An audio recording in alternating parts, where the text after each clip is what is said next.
With AccuLock, you get less tip changes, less troubleshooting, and more beads worth bragging about.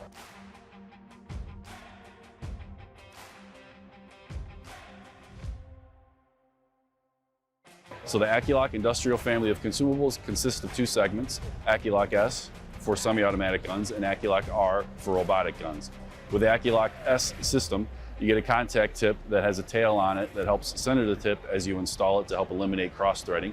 It also sits in the cool shielding gas flow that comes through the diffuser to keep it a little cooler. Also available this year with the AccuLock S family is our AccuLock S conventional liner system.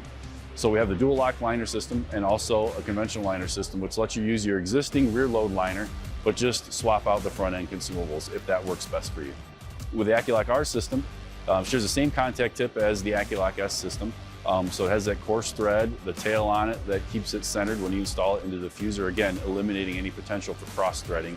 Also part of that system is our quick load liner system. The liner system installs from the front of the gun, meaning you don't have to take the torch off of the feeder to change a liner, meaning that makes your liner change about 50% faster than with a conventional liner.